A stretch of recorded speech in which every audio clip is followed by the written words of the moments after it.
Welcome to another episode of my podcast That's Fine With Me. In today's episode, we're going to talk about TikTok as in my previous podcast. But for once, let's take a break and do not talk about influencers. Let's just let them live and do not worry about my podcast. And they don't really care about my podcast. Today, we're going to talk about big $1 million deal that happened not so long ago, if I'm mistaken, this week. So I'm filming today's podcast on the 24th of June. That is the main reason I would say that it's kind of fresh news to discuss. At the Cannes Lion International Festivals of Creativity, TikTok and Tinder announced a huge deal that there's going to be a broadcast on TikTok with lots of couples. They're looking for the ultimate love. TikTok is not going to create a crappy 60-second video where they're going to showcase small bits of a new relationship. That's going to be like a full format, entire season with lots of couples and lots of juicy bits, along with Tinder, who's going to provide these juicy couples. And they're going to show us every single detail, their messages. They're going to even show us some hidden messages. They're going to talk about some private life. They're going to show us all of it. And it's going to be like a professional length kind of type of a reality show. And you would probably ask, why would I watch it on TikTok? Because TikTok is a very successful platform. And a lot of the times people, they're scrolling, and that is the main reason why they kind of watch a lot of crappy stuff on TikTok. So why not to create something addictive? And romantic seasons, romantic, let's say episodes, they always create tension around this. And a lot of the times people, they want to come on TikTok platform and discuss this relationship on TikTok. So what a better place to create some romantic partnerships. And then in the top of that, people, they're gonna go straight to this platform, not going anywhere else, not going from Netflix to TikTok. They're just going to talk about TikTok and TikTok, and it's going to generate so much more views, and it's going to create a lot of hype around both of these platforms. So what they're kind of doing right now, they're flying friends, best friends duos who are single from other countries to Portugal in a huge villa where they're gonna live, where they're gonna use, I believe, Tinder, swipe left and right, and then try to find their love. So the countries they're flying these couples from, US, basically, the UK, Australia, Brazil, France, Spain, Italy, and Germany. I don't really know. I guess they should speak English at least, or they must speak English or any other language, depending on, and then they will communicate, mingle, and jingle, and whatsoever. So then you're going to ask another question, why a huge company such as Tinder would partner with TikTok, which is a huge company as well, and pour millions and millions of dollars into this project. What is the point? I mean, are they struggling? There's so much people looking for love on Tinder nowadays, and what is the point to create a reality show? Best thing that both of these apps, they didn't come up with anything extreme, anything out of this world, anything crazy. They took a very known, very applicable, model of 2000s, not even 2000s, but even 80s, 90s. Do you remember those type of videos where hello, I'm single and I'm ready to mingle? This type of videos where in 80s, probably early 90s, people were sitting in front of camera and they were asked certain questions, and they try to send this out as a commercial or some kind of late night snack video, and people, they would tune in and they're oh, I like this girl, I'm gonna date this girl, something like this. But most of the time it was weird and awkward in most cases. So it's kind of similar thing, but in a new package. But in early 2000s, people were craving something more. They were tired of highly curated and well scripted videos and films, and they needed something a little bit more fresh. Because it's really interesting to see a girl or a housewife fully dressed with full bit on makeup and just really pretty, but it's not something that you can see every single day. That is the main reason why in 2003 it has become a popular show, The Simple Life with Paris Hilton, though Paris Hilton had lots of money. Never mistaken, Kim Kardashian, she was alongside, she was kind of a makeup artist or a stylist or someone on the side, and Paris Hilton filmed this reality show with Nicole Richie. In 2006, the most popular reality show was The Hills, and in 2007, crucial time, 2007, The Kardashian Show. The Kardashians, they saw a potential in reality shows such as Paris Hilton, where, again, Kim Kardashian was a main lead in the way, or a side lead, and they created their own reality show where people could relate for like a season or so, they could relate. Do you remember this infamous scene in episode where Kim Kardashian, she lost her diamond earrings, and then she just started crying as a normal person? And it wasn't up until the point that was like highly curated, that it was scripted as it is right now. Like reality shows, they're scripted nowadays. Can you believe this? It's even funny. It's not even a reality show anymore if it's scripted. But in 2007, it was raw feelings, raw emotions, and that is the main reason why people, they could relate. And they didn't know how, they didn't know when, but they created parasocial relationship, which is super trending right now on TikTok. And we talked about this in my numerous podcasts, in the previous podcast. Influencers, basically, they are the QVC sometimes presenters, or they just create a parasocial relationship and they can sell you something later. That is the main reason why people were like feeling a need in romance. And if you remember clearly, in 2000s, it was super, super popular, like Legal Blonde. It was popular, Devil Wears Prada. It was popular, some sort of like this romance comedies. It was really clear that in between of this romance comedies, rom-com, like in between of this rom-coms, people, they desperately needed love. And it was just given on silver plate that you need love. We're going to create some film where love, everything's going to be perfect, and then they're going to have a fallout, and then they're going to fall in love once again. And sometimes it was super unrealistic, but super cute.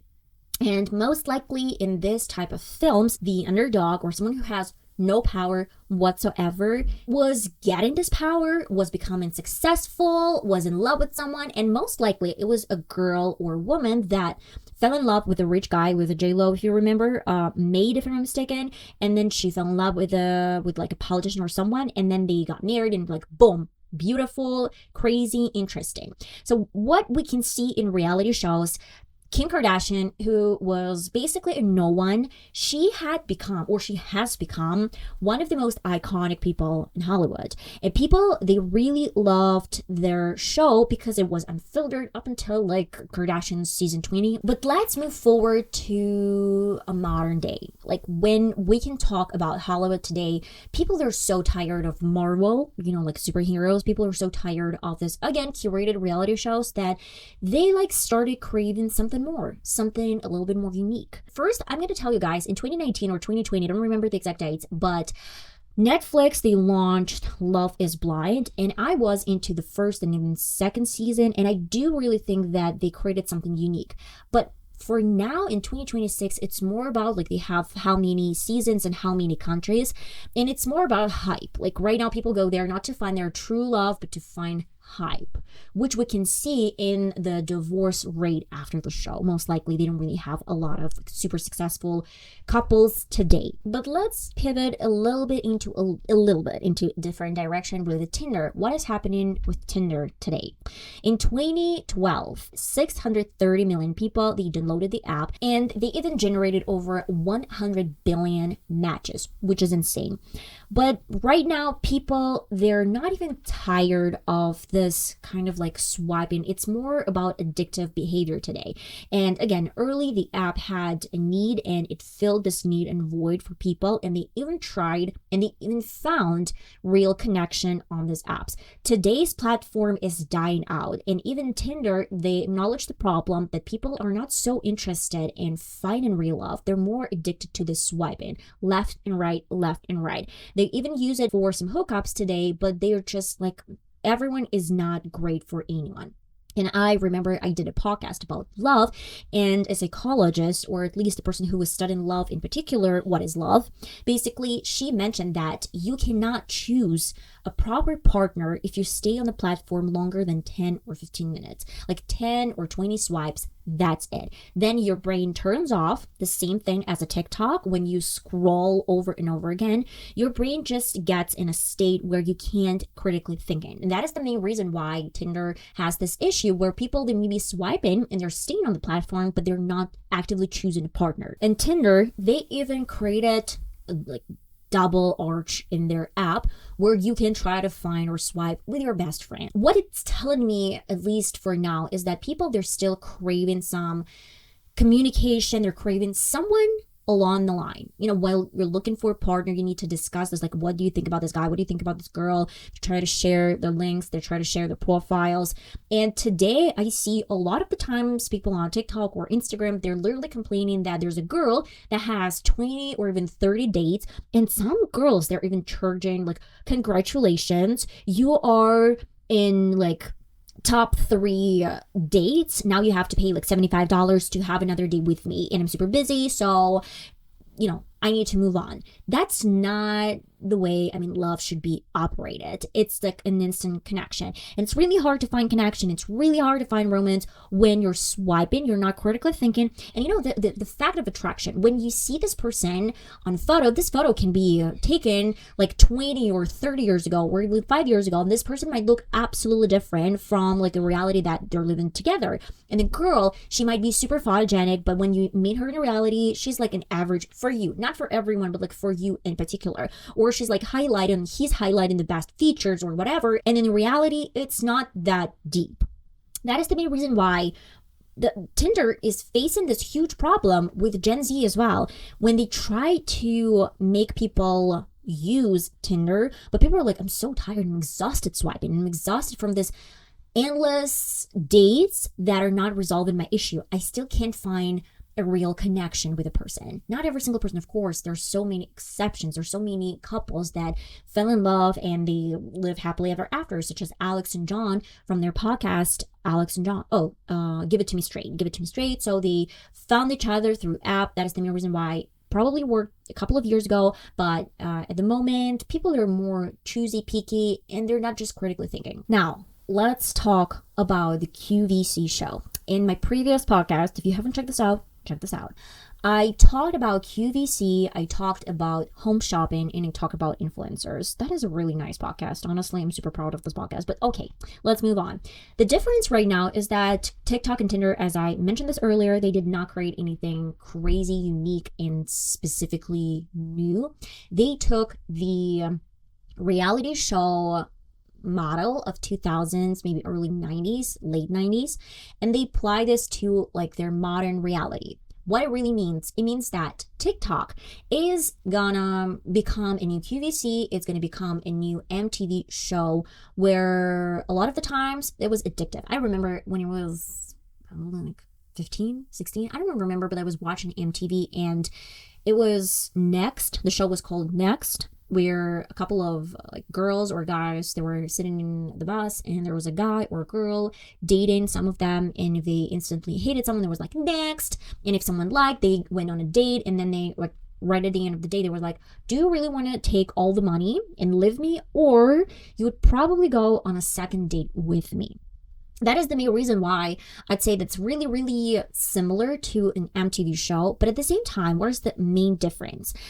When MTV was showing this series or like, romance stories and TV shows, that was scheduled. Like every single week you could get a couple of episodes and you were good to go. But TikTok in modern society, they have a platform that the main goal is to make you stay as long as possible, for you to scroll over and over and over again. And when you're going to get live updates, and they are going to create live updates, they're going to create like live chats, you're going to just witness their relationship in real time, which is not scripted, basically, for sure.